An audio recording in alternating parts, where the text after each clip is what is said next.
All right. Thank you, Dustin. Good morning, everyone. Hey, welcome to today's webinar, a webinar on dust control and soy innovation. So happy that you're able to join us. First note, Dustin Ulmer is in the background running the show.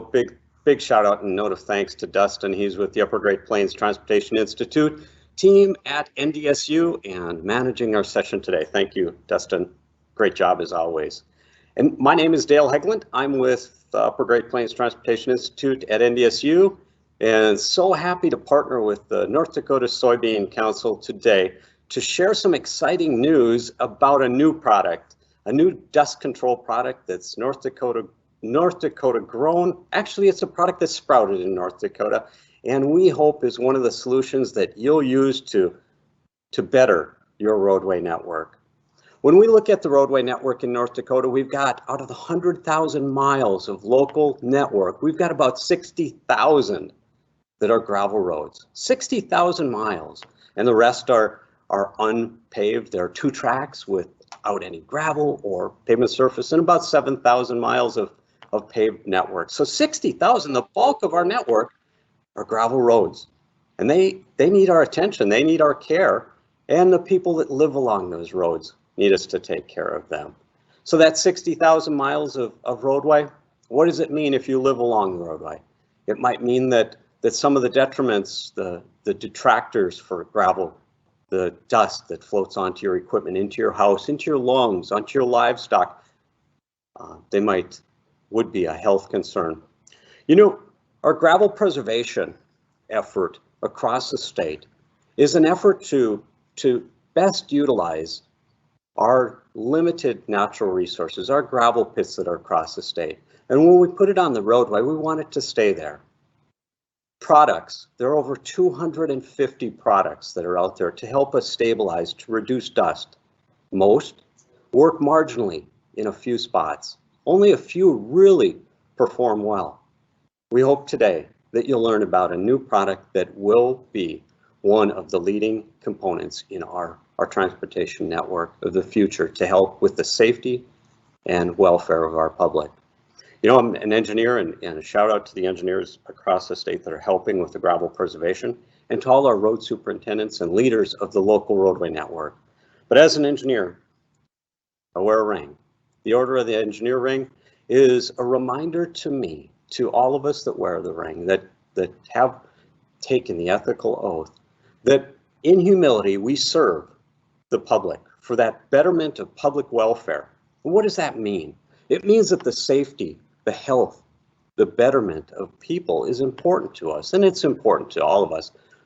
But it's a reminder to me, that ring, that every day I need to figure out how to help people better their roadway network, to provide safer roads. So when we look at gravel and the deterrence for it, we see washboarding, we see loose gravel, raveling, and we see dust. All are safety aspects that can lead to crashes, that can cause health issues to our crops, into our livestock, into ourselves. So we can do better. And in doing better, it's interesting that in 1941, just as we're in World War II, the average life expectancy, our life expectancy was 64.8 years, just about 65 years. Today, we're just under 78 years. We've made a great stride in the health, but what about in the rural community? Have our gravel roads changed? We can do better. We're on the cusp of having autonomous equipment do more work for us in the fields and on the construction sites. We're on the cusp of autonomous vehicles taking us on the highways in our vehicles. And yet, our gravel roads remain virtually unchanged since the early 1900s. We can do better.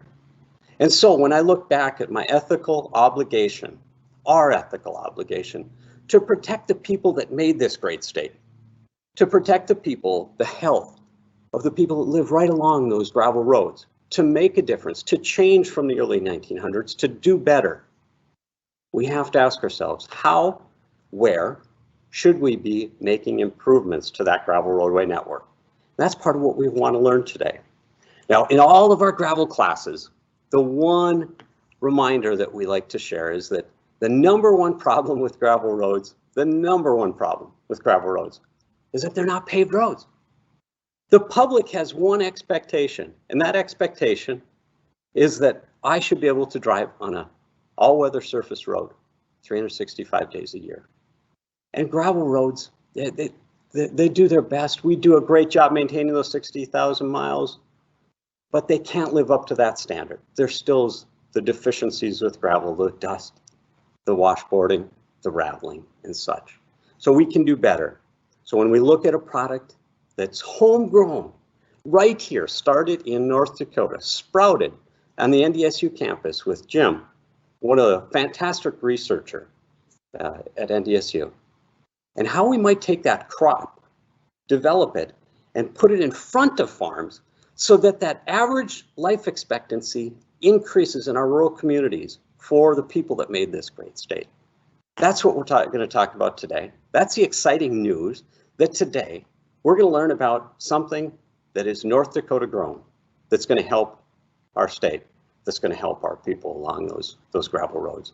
So it's my great privilege to be here with you today, and I'm so excited to introduce the fantastic researcher, Jim Barr from NDSU, that came up with the idea and worked with the Soybean Council, North Dakota Soybean Council, to develop this product and how he got to the point and what it can do for us. So Jim, I would love to turn the session over to you to learn more, to help our audience learn more about how you developed this new product.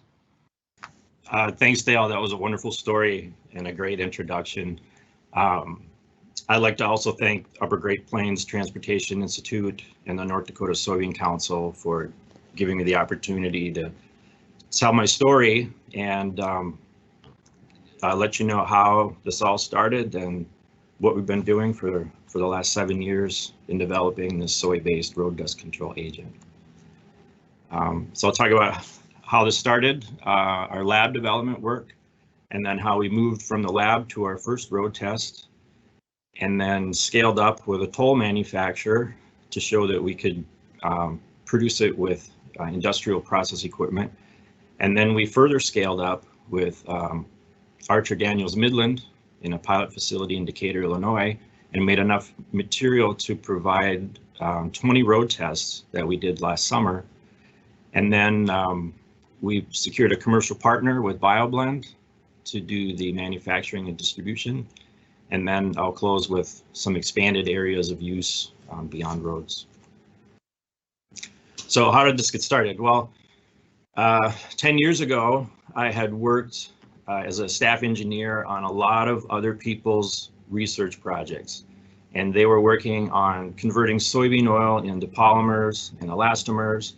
And my job was to scale up their synthesis in the lab. So I learned a lot from these very smart individuals on how to convert soybean oil into various materials. And then about 7, 8 years ago, a call for road dust research came out of the Bakken oil field with all of the expanded oil drilling sites and gravel roads that were going up, and the tremendous amount of truck traffic created a huge dust problem.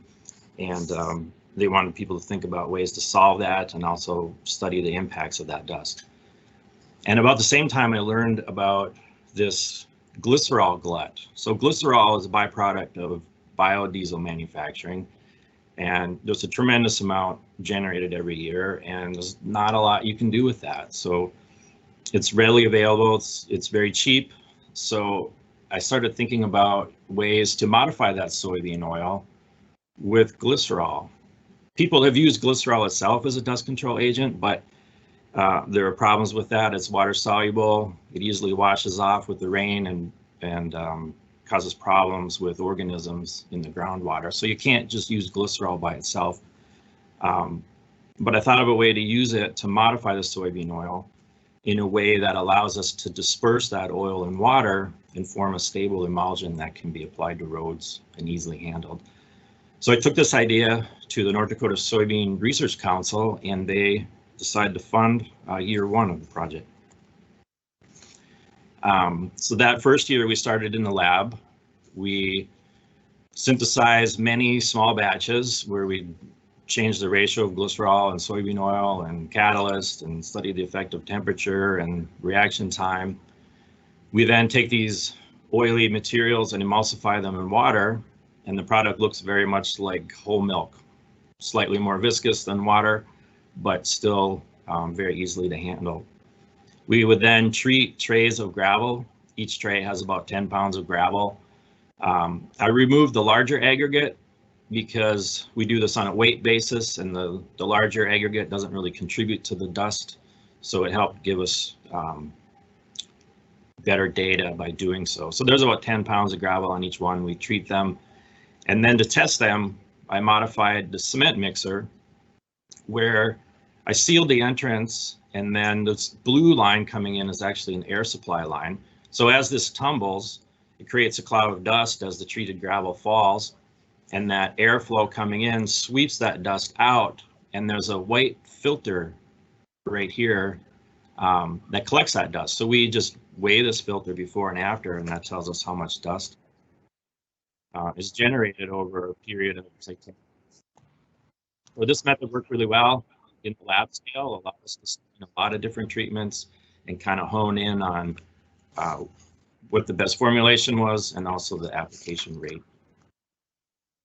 The material itself it's not just soybean oil. So here, this is a generalized description of the reaction process.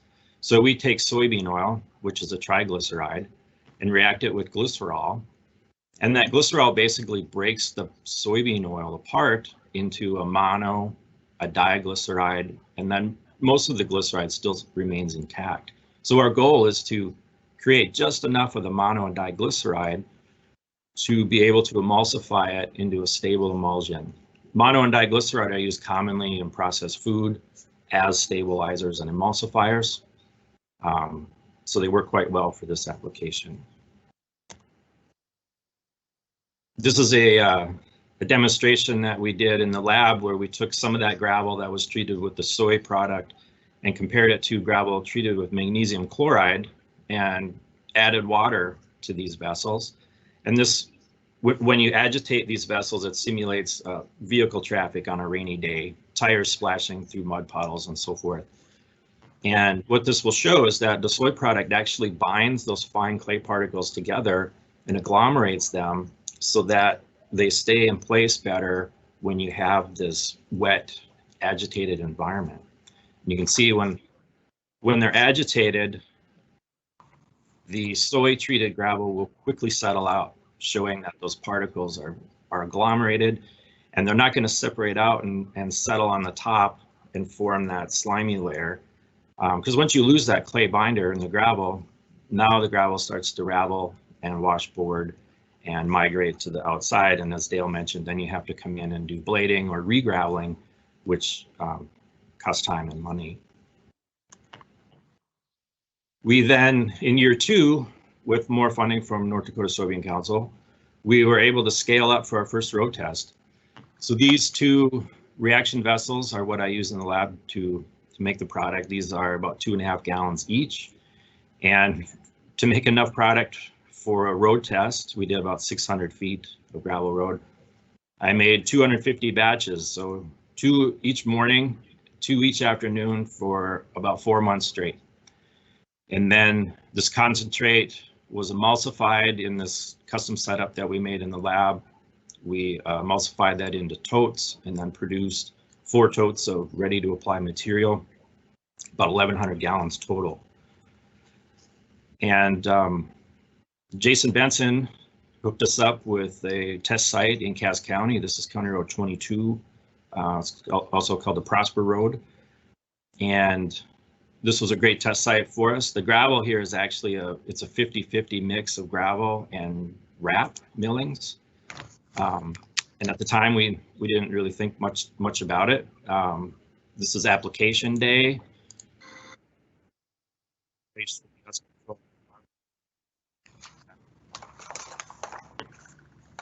And on the photo on the right, you can see that treated surface. This was 8 days later. And during those 8 days, we had over 2 inches of rainfall. And you can clearly see that we still have a very distinct border between the treated and the untreated gravel, and we didn't see any sign of this material being washed off the road surface. Further down on County Road 22, this is a Google image of that prior to treatment. This was all treated with calcium chloride. And this field access point here, here's a close-up of it. You can actually see where that calcium chloride is running off the surface of the road right into the cornfield. So our product, we feel, will not do this. It'll stay intact on the road surface and bind to the gravel and not be subjected to runoff. We needed to come up with a way to measure the dust. Many people just put a stationary probe on the side of the road, but we wanted something that would give a real-time dust measurement. So I built this apparatus. This is based off of a similar device that Penn State had put together. So essentially it's a vacuum cleaner, has a blower, and it draws in air through these ports as you drive down the road. And then that dusty cloud that is brought forward through the pipe is sampled by a laser detection cell. And this gives real-time data as you drive down the road, which is perfect for what we wanted to do. And that data looks like this. So at time 0 on the left, there's no dust because the vehicle is stationary and I'm behind it getting the dust meter started, and then I run and jump in the truck and I start driving. And I quickly reach 30 miles an hour and drive for 1 mile. So initially I'm driving through the calcium chloride treated section. Now this is September 8th. This is about 2 months after that calcium chloride was put down. So you can see there's a considerable amount of dust being measured. And then as soon as I transition from the calcium chloride section into the soy treated section, you can see the dust level immediately drop down to almost nothing. This is that same road surface before and after treatment. 30 minutes later, you can see the whiteness has disappeared. It's soaked in. The water carrier is evaporated. This was a pretty warm day. So quickly soaked in and gave us a good surface.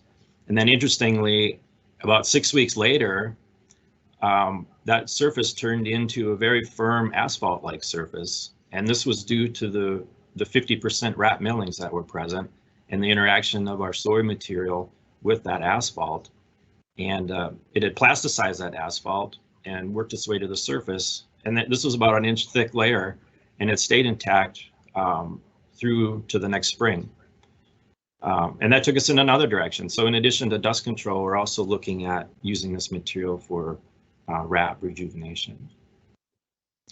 A lot of people asked us about toxicity of this material, so we partnered with Professor Kirk Howitt in our crop science department at NDSU, and we did a field study where we planted 6 crops, wheat, oat, canola, lentils, soybeans, and sunflowers in 32 test plots. This is a diagram of those plots. They're roughly 10 feet by 30 feet, and then the crops are planted perpendicular to the long length. And we did 2 tests. On the left side was a pre-emergent application. So on the day we seeded, we then went over and sprayed different amounts of our material directly on the soil. And then a few weeks later, once the plants were about knee high, we sprayed the material directly on the leaves. So the pre-emergent would mimic a spill, and the post-emergent would mimic wind-blown carryover onto the adjacent crops. So if your truck is depositing the material and it's a windy day and it's blowing, is it going to damage your crop? And in both cases, we really didn't see any toxicity effect from this material. And the only thing we saw with the post-emergent was that there was a little bit of yellowing when you completely saturated the product. It didn't kill the plant, but it was way more than you would experience from simply the wind blowing the material. So we're pretty confident that the material is not toxic to plants and can be safely used.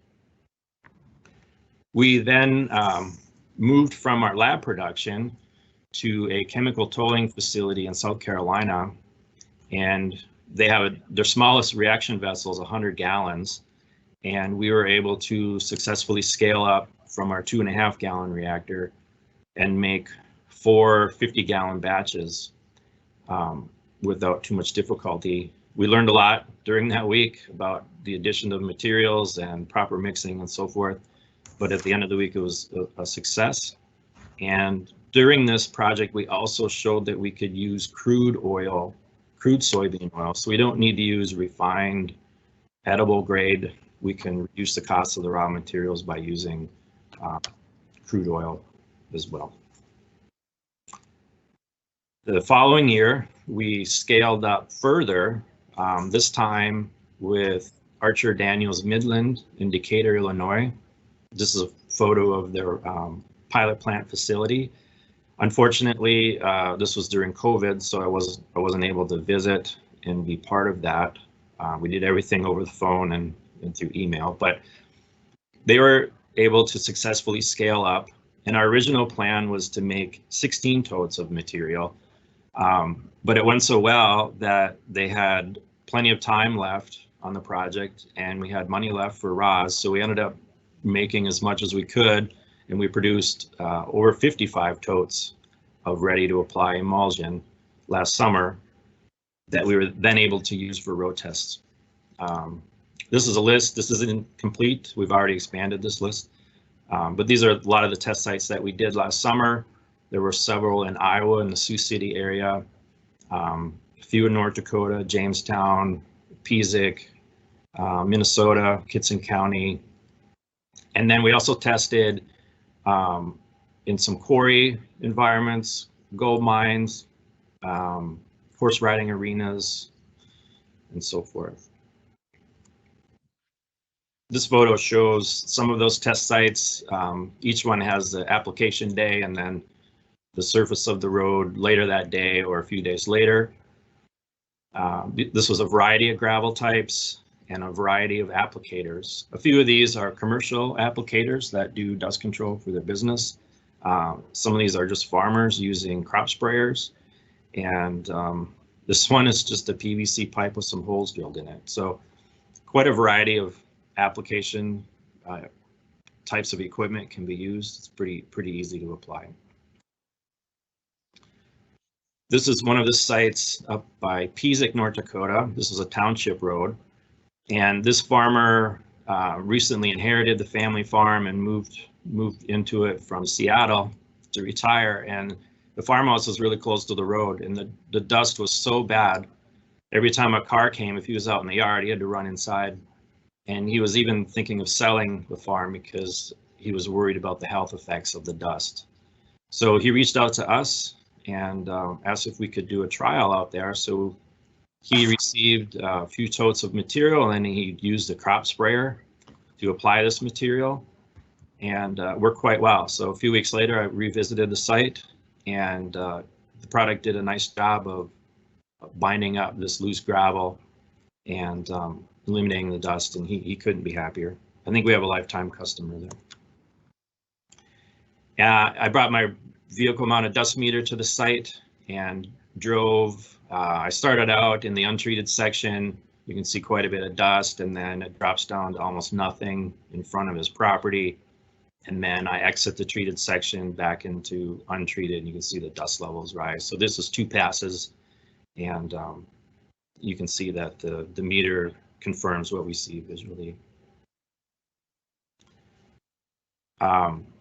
This is a site that we did outside of Mayville, and this was funded by North Dakota DOT, and they had asked to do a gravel study, do some analysis on the gravel. So we took samples from the treated section, not the day it was applied. As you can see here, it's still pretty wet. I went back up there a few days later, took a sample from the treated and a sample from the untreated, and they did grain size distribution.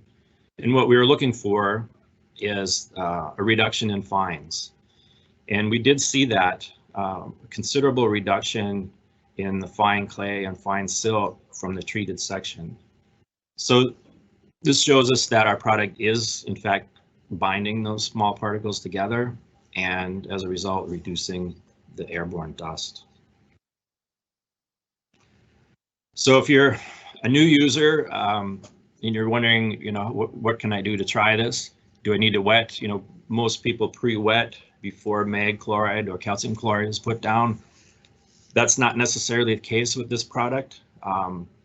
If your gravel is loose and sandy and porous, then it would benefit from pre-wetting, because that'll cause the gravel to get moist. And then when our product is put on top of that, our product will tend to stay more at the surface where you need it to control the dust. If you put it on without pre-wetting, it may soak in below the surface, and then dust control may not last as long. Road prep before you put it down is a good idea, to blade and reshape that road, bring the shoulder gravel back up and restore the crown. If it's a hard, compact surface, it would benefit from a drag or loosen that with a rake. And then on the day you put it down, it's best to keep traffic off until that whiteness disappears for best results. Depending on the temperature and your type of gravel, this could take anywhere from 20 minutes to a couple hours in the worst case that we've seen, but usually within an hour you can have traffic back on.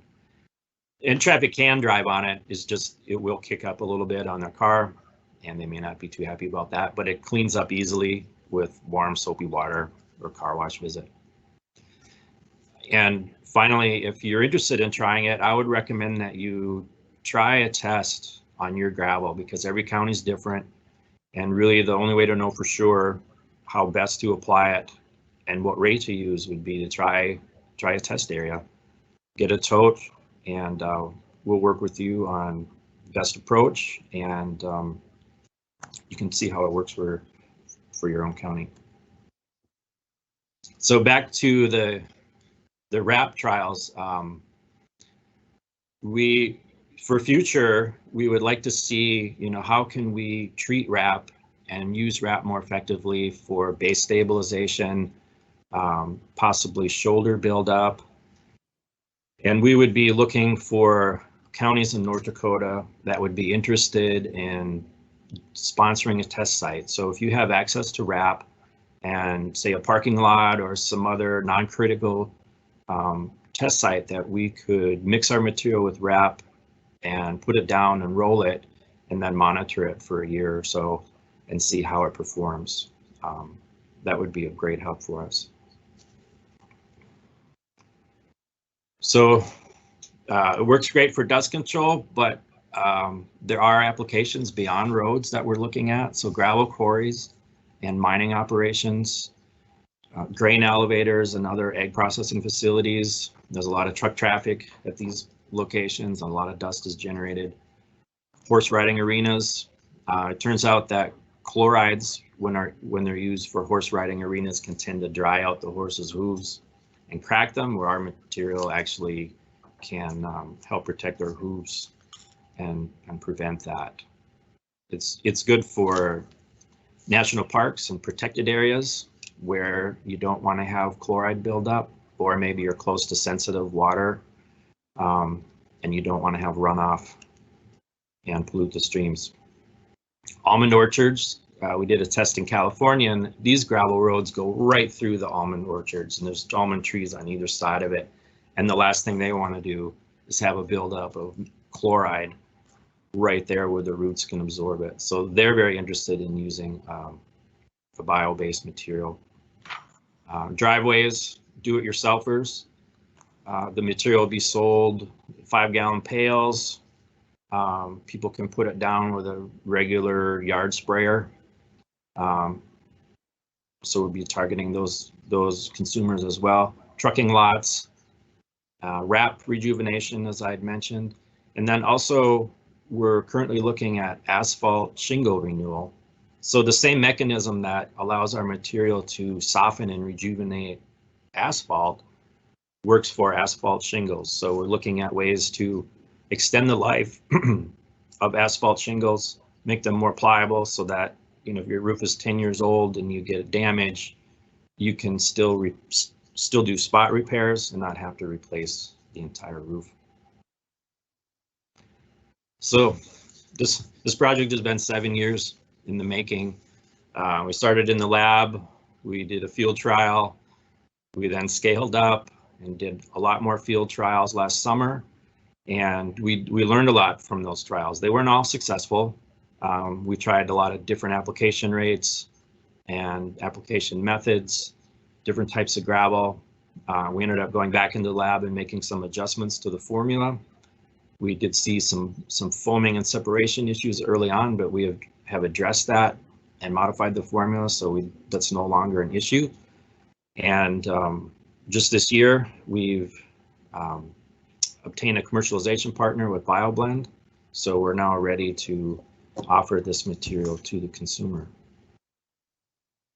And I'll close with a big thank you to the North Dakota Soybean Council and United Soybean Board for the checkoff dollar funding that we received, as well as Research ND at the North Dakota Department of Commerce and the North Dakota DOT for sponsoring our work. Wow, Jim, that was amazing. 2015 to 2021, what a rapid jump start to this product, and I love the test sections that you did. Incredible. Audience, if you would, enter into the Q&A section any questions, comments. I see we have some. In the interest of time, I think we'll move on to the other speakers. If they don't address them, audience, we will get to your questions. But let's move on now to our second speaker. Again, Jim, thank you. You're an awesome researcher. So excited to be with you today. Thank you for joining us. Thanks, next speaker is Kelly Bankston, and Kelly is with Upper Great Plains Transportation Institute. Proud to say he's one of my teammates, or I'm one of his teammates.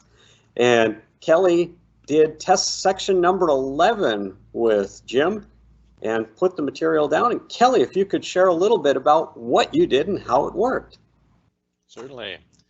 Thank you. And can everybody hear me okay? Sound good? Your presentation's up. All right.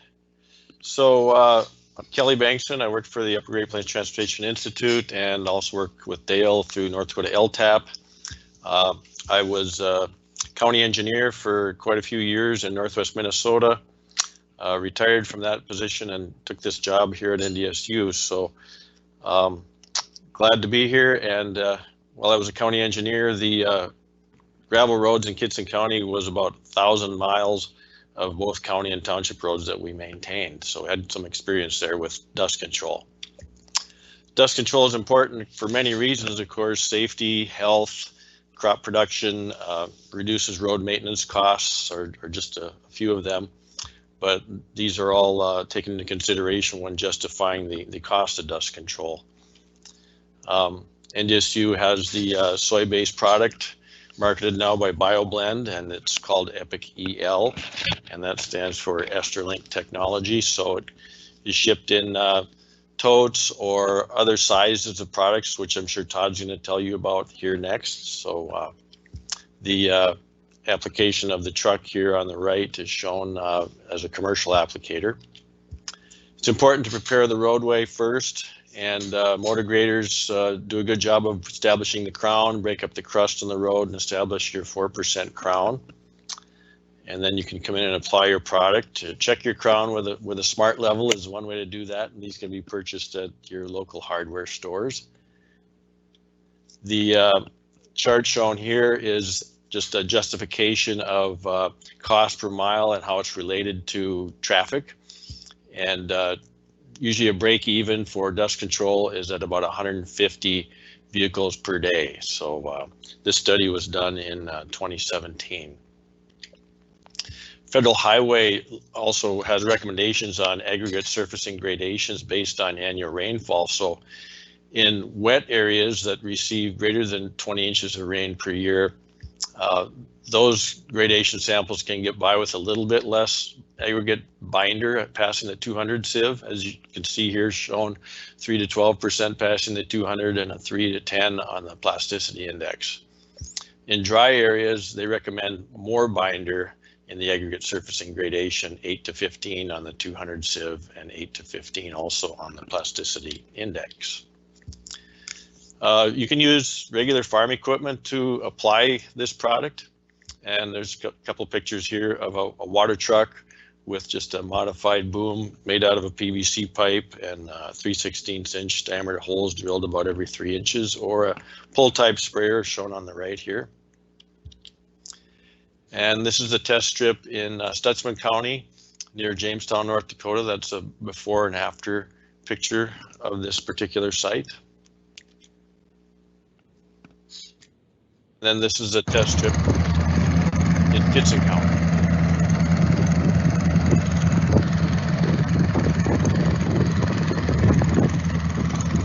Just being applied with a water truck and is pressurized by a transfer pump on the truck.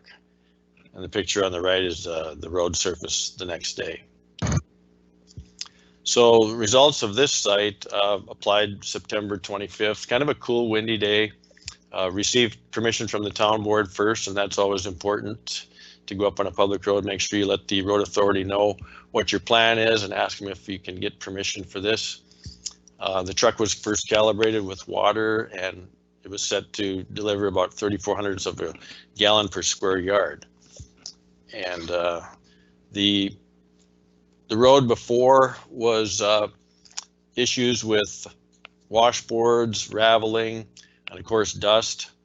Kind of a hazardous intersection with traffic coming up to a yield sign, but sometimes the traffic would not slow down well enough, and when dust hanging in the air, it certainly became a hazardous situation. So that's my presentation, and I'll answer some questions at the end, and I'll pass it on to Todd next. Thank you. Thank you, Kelly. That was absolutely fantastic. So it's neat that you did a section and right by your place so you can monitor it. And so far you're seeing good results from last September to today. The reduction in raveling and washboarding and dust. Nice Correct. To see. Yep. Thank you. Yep. So next up, we've got Todd Ellison. He is with BioBlend, and he is going to be our contact for the product. He's the guy in the know and the guy to call. So without further ado, Todd, I'd like to turn it over to you. Thank you, Dale. Thanks for your energy and excitement. I didn't know that we could get that amount of energy and excitement into dust suppressants and roads, but you do a great job of it. So thank you. So I'm Todd Ellison with BioBlend. We, as Jim had indicated, we had recently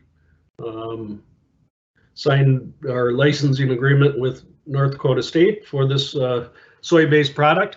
And we've been working with Jim and his team over the last 16 months through a number of these field studies and tests just to try to take this to the commercialization stage. And as of Earth Day, we announced it and released it. So a little bit about BioBlend. We're a manufacturing marketing company headquartered in Elk Grove Village, Illinois.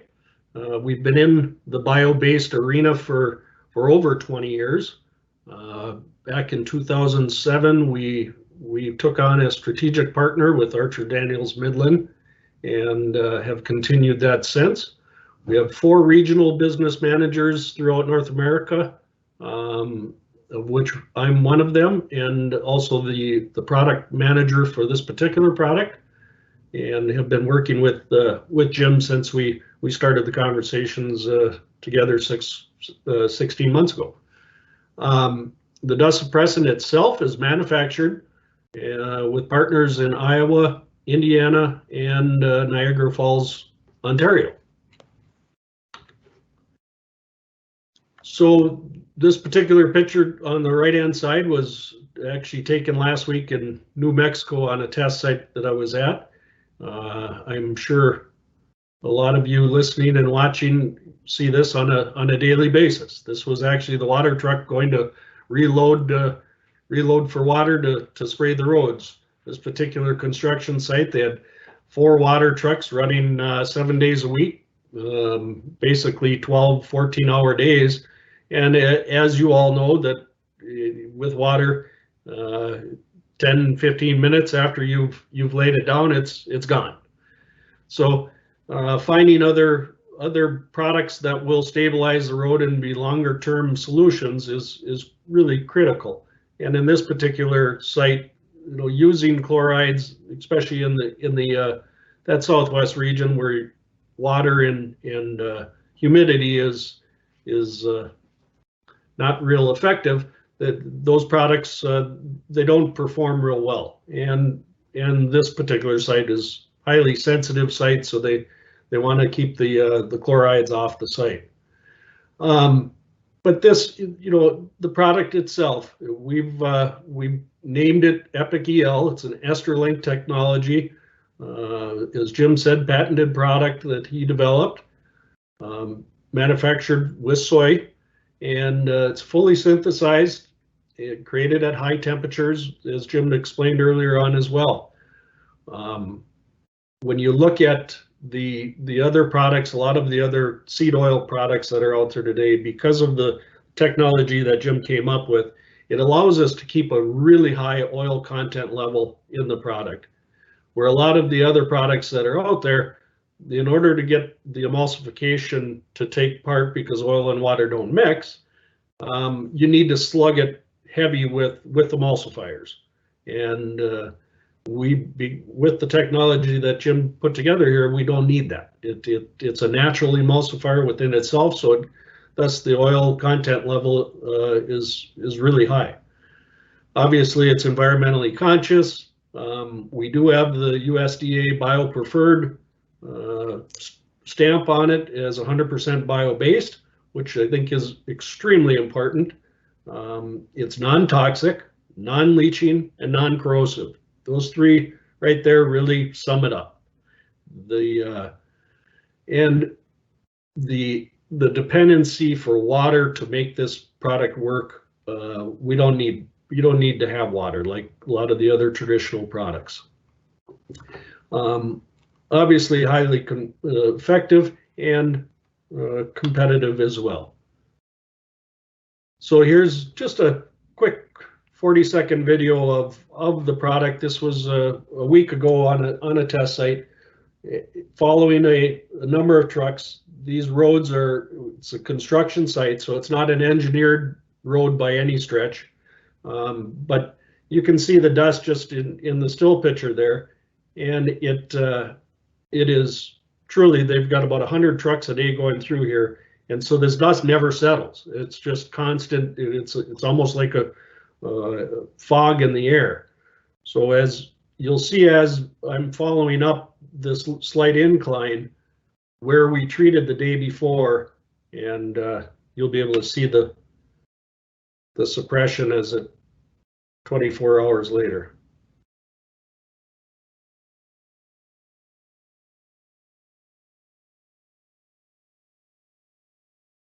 And that's where we started spraying the day before. And we treated about a mile section here with all different types of road substrate. That particular spot there was real silty, sandy area. We came back and treated that again the next day just to further bind it. But as you can see, very, very effective.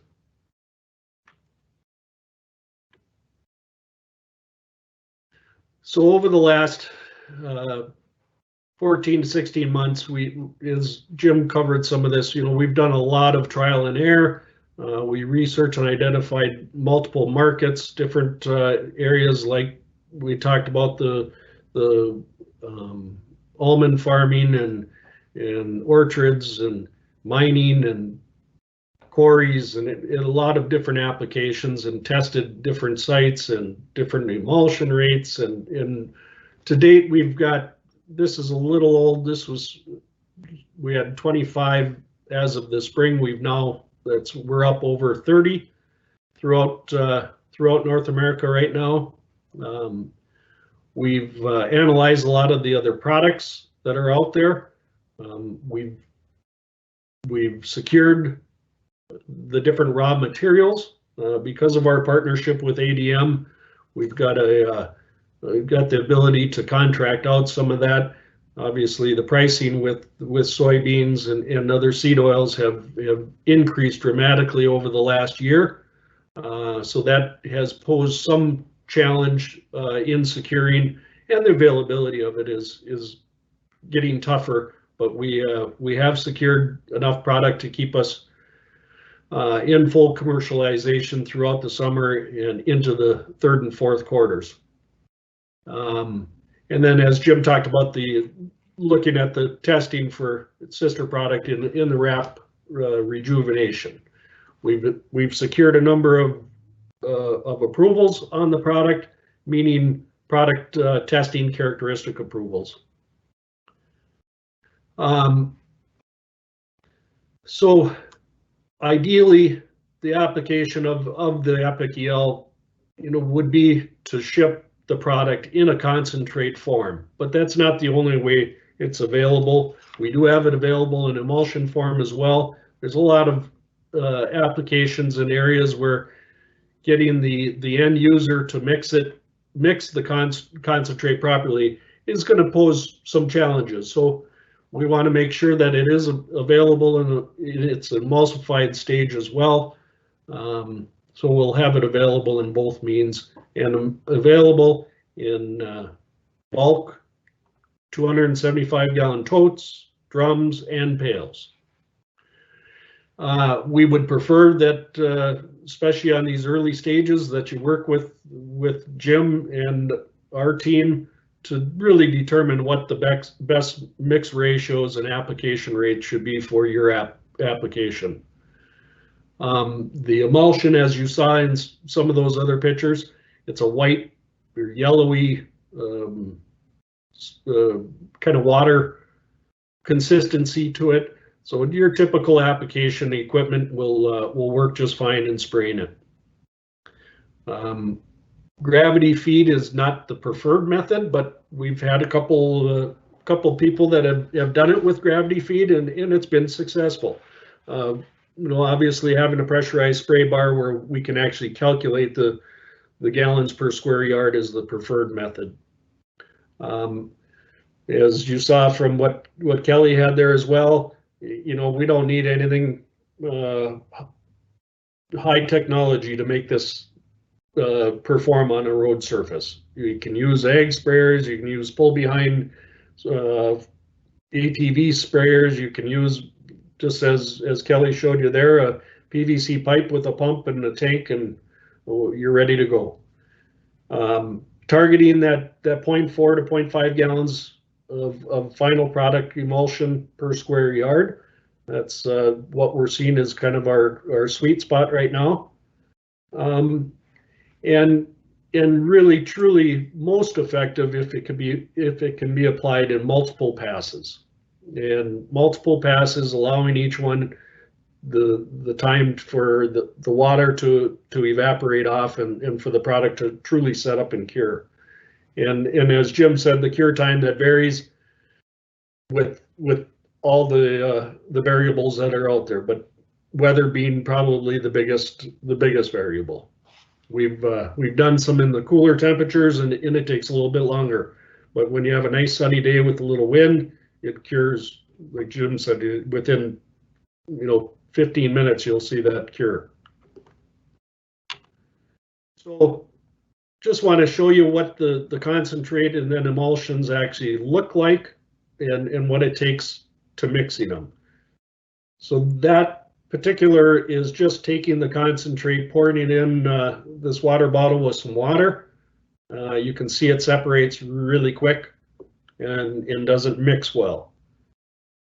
With a little agitation of just shaking the bottle, you'll see that instantly within about 2 minutes, 3 minutes, that will start to separate out a little bit more. And with more agitation, that's what it will ultimately look like. And once it takes that emulsion and forms that, it's really tough to break that emulsion and separate.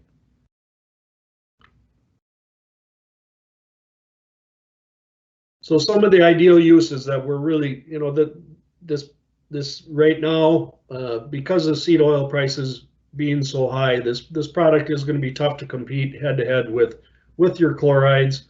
So what we're finding is very successful in the areas that are really environmentally sensitive, and areas where you don't want it to end up in the waterways, in the crops, in the orchards, around cattle, and then other maintenance, high maintenance areas, whether that's intersections where you've got a lot of acceleration and deceleration, braking, inclines, those areas where you see that washboarding happening constantly, corners where you're coming in and out of corners, also when you're coming in and out of transfer locations where you have a gravel coming up to a asphalt or a concrete apron. Those are areas that are always high maintenance areas as well. And then not to forget the early spring and late fall, because this is one I think is truly important, is with some of the other traditional type products, you get that nighttime freezing that takes place because they are so water dependent. That nighttime freezing takes place, and lo and behold, you have slippery conditions come morning time. This particular style of product will not create those hazard slippery areas. Some of the approvals that we've gone through, and we obviously went through and did the USDA BioPreferred, and it is registered and on the website. We did toxicity testing, and this is a little different toxicity testing than Jim had talked about. This is more aquatic toxicity testing, and so those are the tests that were performed with great results. We did 5-day biological oxygen demand testing, which also showed great results. And this particular test is more designed for landfills when you're looking at products that go into landfills and what's the leaching characteristics of those products to ultimately end up in a water source. We wanted to check that box and make sure that this product, from a leaching characteristic, was solid and sound, and test results show it sure is. We've started the process with Army Organic Materials Review Institute, and we'll continue going through that process, and that's more for the fertilizer and egg industry to be able to put this product on some of those constituents as we move into those markets. So last but not least, how do you order it? And there's obviously I'm like I said earlier, I'm the product manager. My email address is there, my phone number is there. We've got a customer orders at bioblend.com that'll also be monitoring. And I know there's a lot that needs to go into it prior to ordering, but at least those are some contact information where you're able to reach out and we can start those conversations and figure out what would fit your application best. With that, I'm going to turn it back over to Dale. Thank you all for listening. Todd, what a great information handoff. So we do have a couple of things that I'd like to get through that the audience has. One, you said you can use any equipment, but in using that equipment, what about cleanup? Is there any special need or cleanup process? There really isn't. And Jim stated in his that you can use just soap and water. We've done it on my own vehicle just because I drove the roads after we've sprayed and applied, and it literally is car wash and it comes off. Impressive, and it's not hydrophilic, so it's not pulling moisture from the air. So it's a different driving surface than what we might be used to with other dust suppressants. So your advocation and Jim's advocation too, try those test sections, establish for yourself where this product would work. I think that's where you're promoting this stuff right now, right?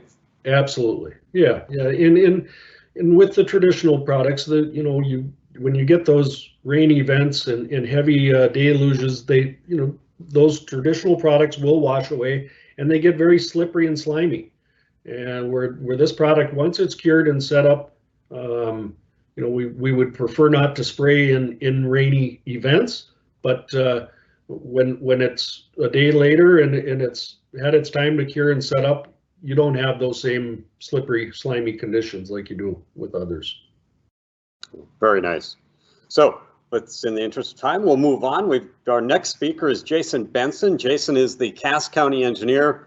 Oh man, one of the pillars of our state in roadways and all things transportation related. And Jason, if you'd tell the story of what you've seen with test sections in Cass County, please. All right, thanks, Dale. Yeah, I want to talk about my experience with our product and so Jim came to us back in 2017 and asked us if we were interested in doing a test run on this. And we've got a huge need for dust control. We've got a lot of gravel road miles. And being at the bottom of a glacial lake, we've got great soils for growing soybeans, but we also have no gravel. We don't have a commercial gravel pit in the county. So that means everything we put down on our gravel roads, we have to haul in from surrounding areas. And getting new products to be able to do dust control is part of our toolkit. A lot of our roads have, probably in that 100 or so ADT, but around certain communities that the ADT goes up, and usually we look at paving a road around 400 or more ADT. So it's those 100 to 400 ADT roads, and especially the ones that are on a truck route that might be close to a unit train facility or larger bin site that get a lot more truckloads, and that's where we have complaints from residents that live along the route and have to deal with that dust, as well as we know we're losing our fines out of our gravel, and that just costs more for us to haul in more new gravel. Our roads generally are about 28 feet wide and with a decent crown on it. And we've been using what Dale has been promoting for around the state is class 13 modified. So that means you got some good binder in there. And when we do put down dust control, we've usually relied heavily on calcium chloride. Generally, the biggest issues we have with traditional dust control products and the calcium chloride and mag chloride are the corrosive nature of the chloride. Inevitably you'll put it down, and then the next day you get a rain event, even though it was supposed to be dry for 2 weeks, and then it's the farm equipment. As I say here, you can't take a tractor through a car wash. So, if you put those chlorides down and you've got larger ag equipment or trucks hauling, corn or soybeans to that unit train facility, and now they're covered in that chloride, we get complaints about, how are they going to get those cleaned off? And, with maybe with their pickup, next time they're in town, they can go through a car wash. It's a little tougher to get off, but especially that bigger equipment, what do you do with it?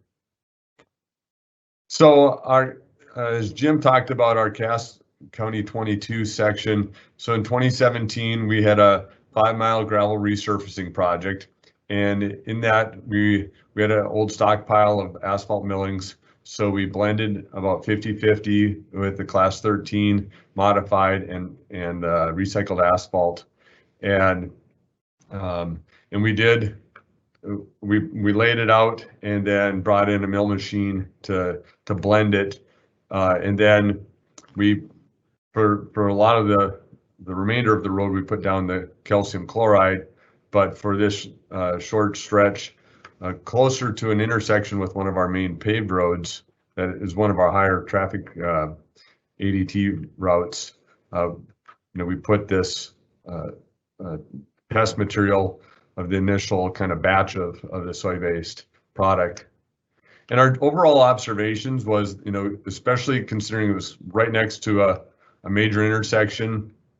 And, so we were finding out some things as we worked through this, but all in all, it held up really well, considering the stopping and acceleration that you have as people are turning off of a main paved road and onto a gravel road and start to accelerate, or those, the vehicles that are coming up to that stop condition. Generally that's where we see a lot of washboarding and other, surface issues. So the surface stayed tight, it didn't unravel. And again, our rural residents complain about dust control and dust on, especially when certain times of year when there's more trucks traveling on certain routes, and they're looking for that non-corrosive, environmentally friendly options. So with that, let's keep innovating. And Dale, I'll turn it back to you. Let's keep innovating. Oh my goodness, Jason, you're just spot on. We need to come up with these dust-free zones around our residents and treat our friends, our neighbors a little bit better. We need to change what we're doing, elevate that. It's that PSIC site where somebody moves back to the old family farm and wants to leave because they can't breathe. That should be something in the past. So the call to action for everybody, some ponder and some do. The challenge is to do better for your friends and neighbors in front of their places. And I love that this is an environmentally safe soy-based product. And you know what, to learn a little bit more about that, let's take a little clip from the field. Stephanie Sinner is the Executive Director for the North Dakota Soybean Council. Stephanie, if you could lead us through the next session. Thank you, Dale, and good morning.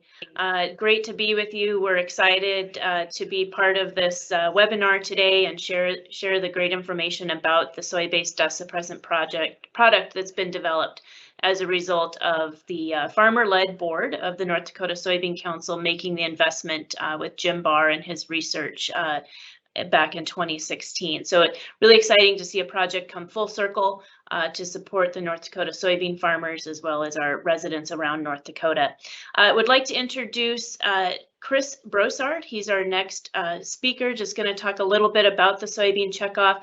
Chris is a soybean farmer from Wolford, North Dakota, and he currently serves as the vice chair of the North Dakota Soybean Council. He is also the vice chair of the Soy Transportation Coalition, which is a group of 13 states leveraging soy checkoff dollars to further improve infrastructure needs around the U.S. in soybean producing states and waterways, roads, you name it, they're working on it. So glad to have Chris on our board and representing soybean farmers from along the Northwest segment of the state, and would love to have you hear from Chris today.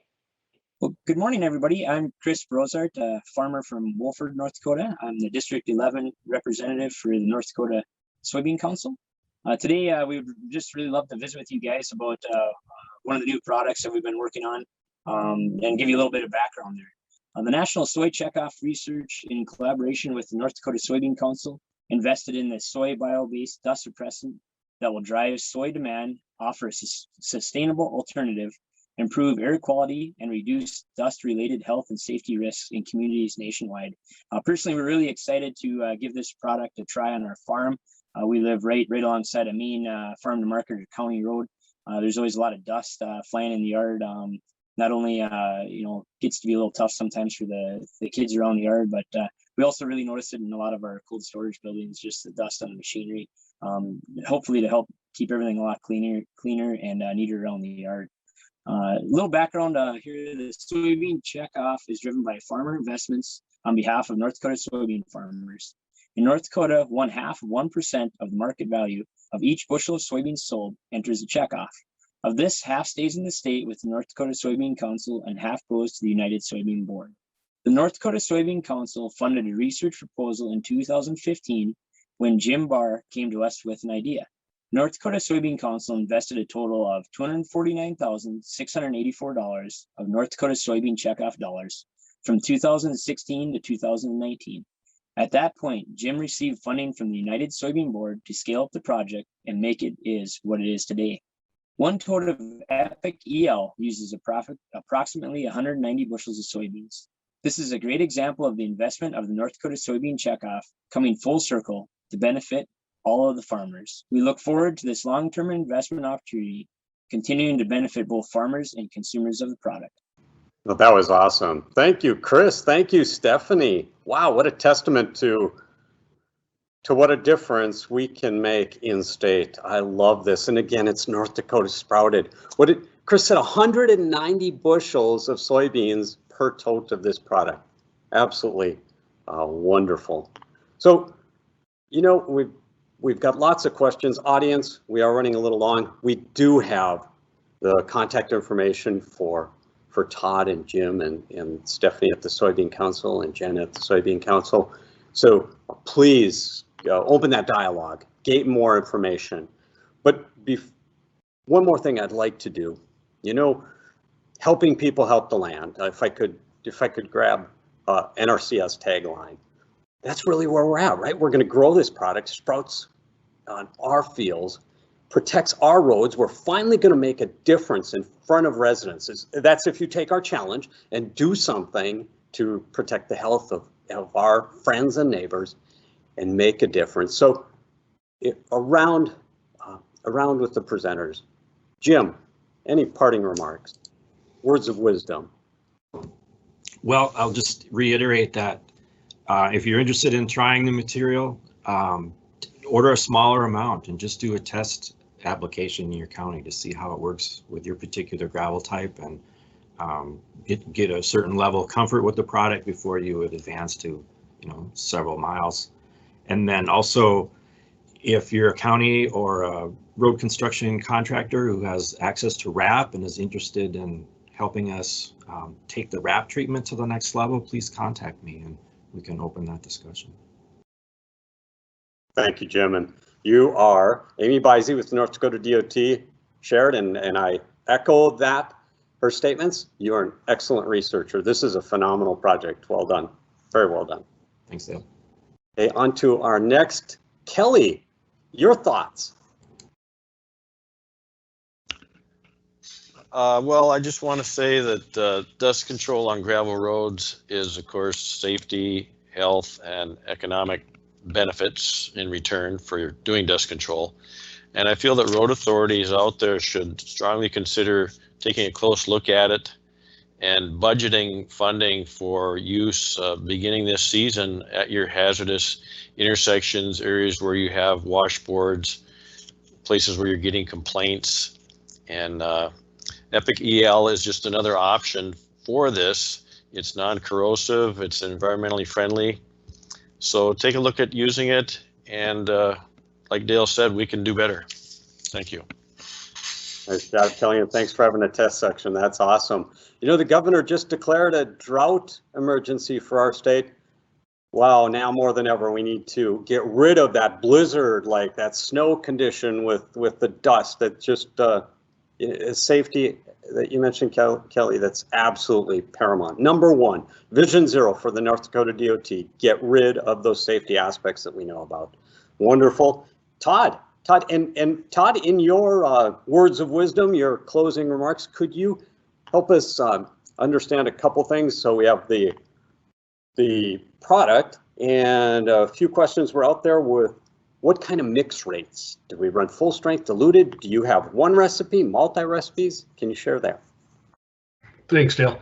Yeah, and first and foremost, thank you to all the attendees today for taking the time out of your busy schedules to go through this. I think it's important that everybody sees what some of the new technologies that are out there. Thank you for taking the time, and also thank you to Dale and Stephanie and Jim and your team. It's been a great year working together, and looking forward to the future. As far as mix ratios, I mean, kind of that sweet spot, like I said, you know, we're looking at that 0.4 to 0.5 gallons per square yard. Concentration ratios is hovering around that 25% concentration ratio. 20 to 25% seems to be the sweet spot in all the the successful applications that we've done. So. And have you done a test section on scoria? We have, and I think, Jim, correct me if I'm wrong, we did that early on, and that was a 25% concentration ratio, and it seemed to be highly effective. Impressive. Boy, that's from central and western North Dakota. They're going to love to see how that works. And one more item we saw on the test section for Cass County, there was some wrap in there. It created a watertight surface, so water appeared that it would shed. Does it do the same thing on gravel roadways? Do you have water running off, or does it still soak in? Well, it doesn't create a complete polymerization seal, so you will have water that will percolate through the gravel, but it also will run off and find the ditches because it does seal the aggregate itself. Wonderful. And kudos to you, Todd, audience members. Last week, North Dakota LTAP, Local Technical Assistance Program, we held our gravel classes, sharing stories on how to make better gravel for our local network. And kudos to Todd for attending, participating, and learning and wanting to really understand where and how this product will work better. Nice job, Todd. Well, thank you. Thanks again. You're welcome. Jason, your thoughts? Yeah, thanks, Dale. Around the state, counties manage a lot of gravel roads on our road networks, and dust, of course, is a critical component to that and how we deal with it. So as you've hit on, safety, that's a big part of it. And then, you've really been an advocate of adding those fines and making sure we've got that binder, and that's what's disappearing when that dust goes up and it drifts across and falls onto the farm fields adjacent. So, counties around North Dakota are all about innovation, and this is a great innovative product, made right here in the state. So definitely look forward to getting out and doing some more dust control here. Nice, and thank you for holding multiple test sections in your county. And I understand that right next to your shop at the fairgrounds and for Big Iron, you're also going to have some test sections this summer and live demos for people that are in your area. Exciting. Yeah, that'll be great. Yeah, and that dust plume that you talked about, to quantify it a little bit for the audience, it's about a ton of dust per vehicle per mile per year that is just blowing in the wind, and they're all the safety and the health aspects, but replenishing that is also critical. So thank you for mentioning that dust loss component. Stephanie from the North Dakota Soybean Council, your thoughts? Yeah, thank you, Dale. Again, and we are really just grateful for all the partnerships that have come out of this with Jim Barr and his work at NDSU, with you and your team at Upper Great Plains, working with the counties, and all of you out there in counties and townships that are decision makers and managers of our North Dakota infrastructure system.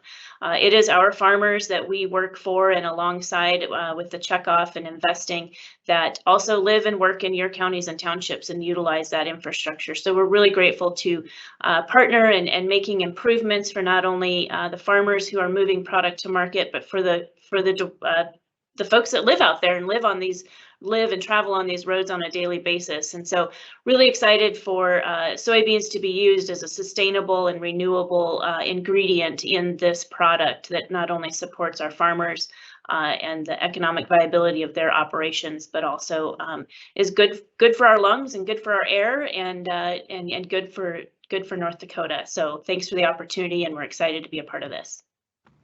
Good for North Dakota. I love hearing that. My son-in-law, Mike Langseth, is a soybean producer, and he's always touting the multiple uses of soy and soy products. And I grabbed out of my garage a WD-40 alternate, and they're all over our offices and homes. But now he has another one to add to his little quiver, and not a little quiver, his quiver of soy products and what they can do to us and make a better North Dakota. So June 8th, if you would, please join us. We're going to have another session on soy innovation in transportation, where we're going to talk and share more than just dust control. We're going to talk about bridges and diesel, biodiesel, and other products. So June 8th, watch your calendars. Please join us for another webinar from the North Dakota Soybean Council and Upper Great Plains Transportation Institute. And in closing, one final remark that our group would like to make, and that is wonderful partnerships. Jim, you're an awesome researcher. Thanks for making this happen. With that, we'll close our session. Thank you, everyone. Have a safe day.